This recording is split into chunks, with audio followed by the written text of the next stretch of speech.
2. Beyond Expectations. Suddenly, he found himself speeding along an unfamiliar country highway, and as he looked back over his shoulder, neither the toll booth nor his room, nor even the house was anywhere in sight. What had started as make-believe was now very real. What a strange thing to have happen, he thought, just as you might be thinking right now. This game is much more serious than I thought, for here I am, riding on a road I've never seen, going to a place I've never heard of, all because of a toll booth which came from nowhere. I'm certainly glad that it's a nice day for a trip, he concluded hopefully, for at the moment this was the only thing he definitely knew. The sun sparkled, the sky was clear, and all the colors he saw seemed to be richer and brighter than he could even remember. The flowers shone as if they'd been cleaned and polished, and the tall trees that lined the road shimmered in silvery green. "Welcome to Expectations," said a carefully lettered sign on a small house at the side of the road. "Information, predictions, and advice cheerfully offered. Park here and blow horn." With the first sound from the horn, a little man in a long coat came rushing from the house, speaking as fast as he could and repeating everything several times. My, welcome, welcome, welcome. Welcome to the land of expectations, to the land of expectations, to the land of expectations. We don't get many travelers these days. We certainly don't get many travelers these days. Now, what can I do for you? I'm the weatherman. Is this the right road for Dictionopolis? Asked Milo, a little bowled over by the effusive greeting. Well now, he began again.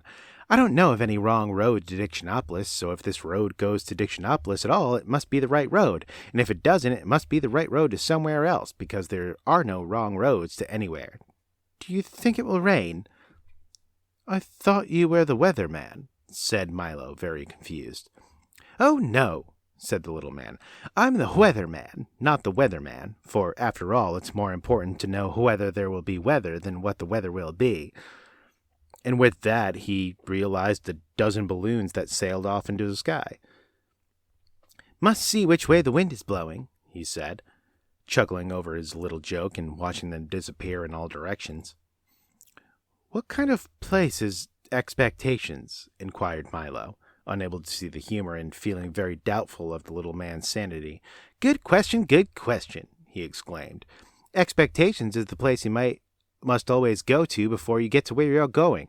Of course, some people never go beyond expectations, but my job is to hurry them along, whether they like it or not. Now, what else can I do for you? And before Milo could reply, he rushed into the house and reappeared a moment later with a new coat and an umbrella.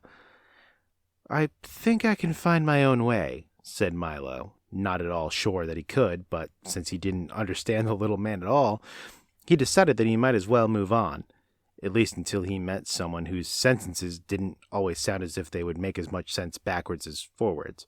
Splendid, exclaimed the weatherman. Whether or not you find your own way, you are bound to find some way. If you happen to find my way, please return it, as it was lost years ago. I imagine by now it's quite rusty. You did say it was going to rain, didn't you? And with that, he opened the umbrella and looked up nervously. I'm glad you made your own decision. I do so hate to make up my mind about anything, whether it's good or bad, up or down, in or out, rain or shine. Except everything I always say, and the unexpected never happens. Now please drive carefully. Goodbye. His last goodbye was drowned out by an enormous clap of thunder, and as Milo drove down the road in the bright sunshine, he could see the weatherman standing in the middle of a fierce cloudburst that seemed to be raining only on him. The road dipped now into a broad green valley and stretched toward the horizon.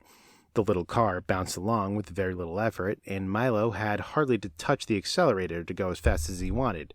He was glad to be on his way again. It's all very well to spend time in expectations, he thought, but talking to that strange man all day would certainly get me nowhere.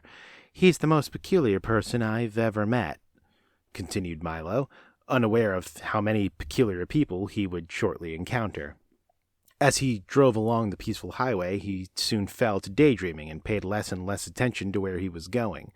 In a short time, he wasn't paying any attention at all, and that was why, at a fork in the road, when a sign pointed to the left, Milo went to the right, along a route which looked suspiciously like the wrong way. Things began to change as soon as he left the main highway. The sky became quite gray, and along with it, the whole countryside seemed to lose its color and assume the same monotonous tone. Everything was quiet, and even the air hung heavily. The birds sang only gray songs, and the road wound back and forth in an endless series of climbing curves. Mile after mile after mile after mile he drove, and now gradually the car went slower and slower until it was hardly moving at all. "It looks as though I'm getting nowhere," yawned Milo, becoming very drowsy and dull. "I hope I haven't taken a wrong turn." Mile after mile after mile after mile, and everything became grayer and more monotonous. Finally, the car just stopped altogether, and hard as he tried, it wouldn't budge another inch. "I wonder where I am," said Milo in a very worried tone. "You're in the doldrums," wailed a voice that sounded far away.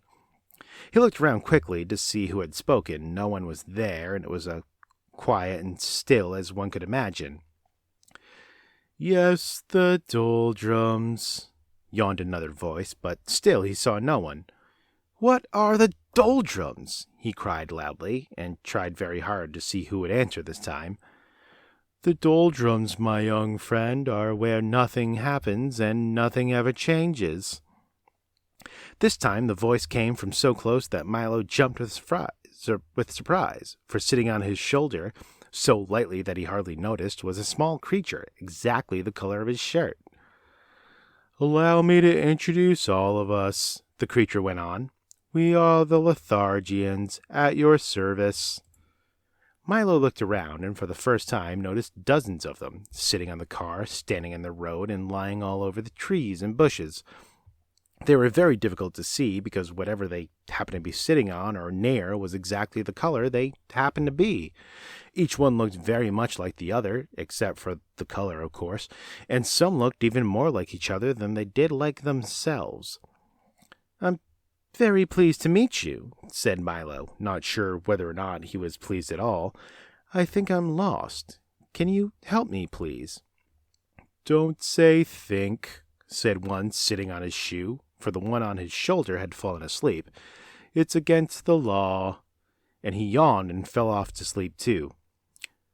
"No one's allowed to think in the doldrums," continued a third, beginning to doze off, and as each one spoke, he fell off to sleep, and another picked up the conversation with hardly any interruption. "Don't you have a rule book?" "It's a local ordinance, 175389-J." Milo quickly pulled the rule book from his pocket, opened the page, and read, "Ordinance 175389-J. It shall be unlawful, illegal, and unethical to think of thinking, surmise, presume, reason, meditate, or speculate while in the doldrums. Anyone breaking this law shall be severely punished." "That's a ridiculous law," said Milo, quite indignantly. "Everybody thinks." "We don't," shouted the Lethargians all at once. "And most of the time you don't," said a yellow one sitting in a daffodil. "That's why you're here. You weren't thinking, and you weren't paying attention either. People who don't pay attention often get stuck in the doldrums." And with that, he toppled out of the flower and fell snoring into the grass. Milo couldn't help laughing at the little creature's strange behavior, even though he knew it might be rude. "Stop that at once," ordered the plaid one, clinging to his stockings. "Laughing is a law. Don't you have a rule book? It's Local Ordinance 574381-W. Opening the book again, Milo found Ordinance 574381-W. In the doldrums, laughter is frowned upon and smiling is permitted only on alternate Thursdays. Violators shall be dealt with most harshly. "Well, if you can laugh or think, what can't you do?" asked Milo. "Anything as long as it's nothing, and everything as long as it isn't anything," explained another. "There's lots to do. We have very busy schedules. At 8 o'clock we get up and we spend from 8 to 9 daydreaming. From 9 to 9:30 we take our early mid-morning nap. From 9 to 9:30 From 9:30 to 10:30, we dawdle and delay. From 10:30 to 11:30, we take our late early morning nap. From 11:30 to 12, we bide our time and then eat lunch.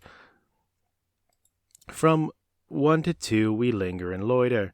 From 2 to 2:30, we take our early afternoon nap.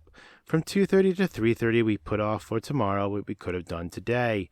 From 3:30 to 4, we take our early late afternoon nap. From 4 to 5, we loaf and lounge until dinner. From 6 to 7, we dilly-dally. From 7 to 8, we take our early evening nap, and then for an hour before we go to bed at 9, we waste time. As you can see, that leaves almost no time for brooding, lagging, plotting, or procrastinating, and if we stopped to think or laugh, we'd never get nothing done. You mean you'd never get anything done, corrected Milo. We don't want to get anything done, snapped another angrily. We want to get nothing done, and we can do that without your help. You see, continued another in a more conciliatory tone, it's really quite strenuous doing nothing all day, so once a week we take a holiday and go nowhere, which was just where we were going when you came along. Would you care to join us? I might as well, thought Milo. That's where I seem to be going anyway. Tell me, he yawned, for he felt ready for a nap now himself. Does everyone here do nothing? Everyone but the terrible watchdog, said two of them, shuddering in chorus. He's always sniffing around to see that nobody wastes time. A most unpleasant character. The watchdog, said Milo quizzically. The watchdog! Shouted another, fainting from fright. For racing down the road, barking furiously and kicking up a great cloud of dust was the very dog of whom they had been speaking. Run! Wake up! Run! Here he comes! The watchdog! Great shouts filled the air as the Lethargians scattered in all directions and soon disappeared entirely. Exclaimed the watchdog as he dashed up to the car, loudly puffing and panting. Milo's eyes opened wide, for there in front of him was a large dog with a perfectly normal head, 4 feet, and a tail, and the body of a loudly ticking alarm clock. What are you doing here? Growled the watchdog. Just killing time, replied Milo apologetically. You see, killing time, roared the dog, so furiously that his alarm went off. It's bad enough wasting time without killing it. And he shuddered at the thought. Why are you in the doldrums anyway? Don't you have anywhere to go? I was on my way to Dictionopolis when I got stuck here, explained Milo. Can you help me? Help you? You must help yourself, the dog replied, carefully winding himself with his left hind leg. I suppose you know why you got stuck. I guess I just wasn't thinking, said Milo. Precisely, shouted the dog as his alarm went off again. Now you know what you must do. I'm afraid I don't, admitted Milo, feeling quite stupid. Well, continued the watchdog impatiently, since you got here by not thinking, it seems reasonable to expect that in order to get out, you must start thinking. And with that, he hopped into the car. Do you mind if I get in? I love automobile rides. Milo began to think as hard as he could, which was very difficult since he wasn't used to it. He thought of birds that swim and fish that fly. He thought of yesterday's lunch and tomorrow's dinner. He thought of words that began with J and numbers that end in 3. And as he thought, the wheels began to turn. We're moving! We're moving! He shouted happily. Keep thinking! Scolded the watchdog. The little car started to go faster and faster as Milo's brain whirled with activity, and down the road they went. In a few moments they were out of the doldrums and back on the main highway. All the colors had returned to the original brightness, and as they raced along the road, Milo continued to think of all sorts of things, of the many detours and wrong turns that were so easy to take, of how fine it was to be moving along, and most of all, of how much could be accomplished with just a little thought, and the dog, his nose in the wind, just sat back and watchfully ticking.